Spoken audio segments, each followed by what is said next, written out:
And I'll say a few very, very big picture things at the beginning. The first is that I believe that energy is a more valuable currency, a more valuable measure than money. Throughout my life, I've come into contact with people with all kinds of levels of money, all kinds of levels of income, and I've seen people with money be very unhappy, some very happy, some very unhappy. I've never seen anyone with a lot of energy unhappy. Like a person who has energy in the sense that we're talking about, has that joy, has that vibrancy, is connected. I've never seen a person with energy unhappy. So I think kind of cultivating energy is actually a very valuable way to think about the quality of your life. Kind of, do you wake up with energy and the desire to live and the desire to explore and the desire to love and the desire to work? Do you wake up with that energy? And some of you are asking me kind of about resting. How much should I rest? How much should I not rest? Up to what point should I rest? When am I resting too much? I want you to rest until you feel you have the desire to create, until you feel like you want to work. I want you to rest up to the point where you feel that energy vibrating through you, you feel that energy running through your body, and you think, I want to put this to use. I want to contribute using this. I want to make a contribution using this energy.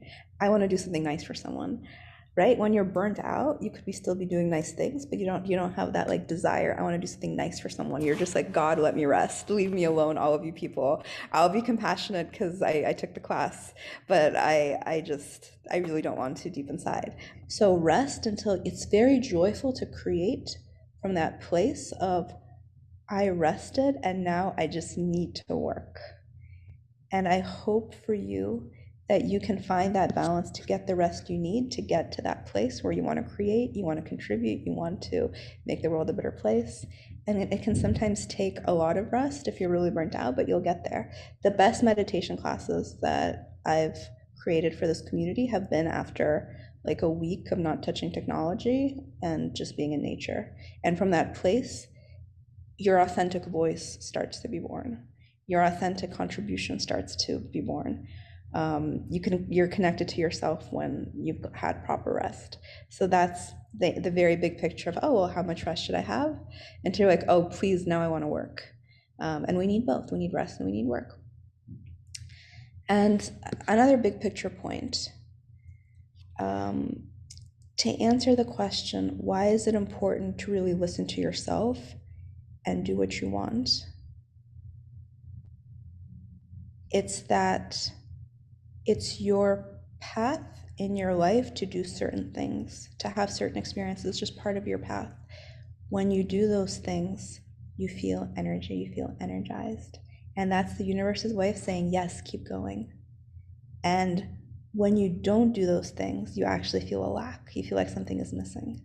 So I want to make this point again that within the context of Buddhist theology, you're given this particular reincarnation into a certain culture, into a certain place, with certain kinds of parents, to have this particular experience.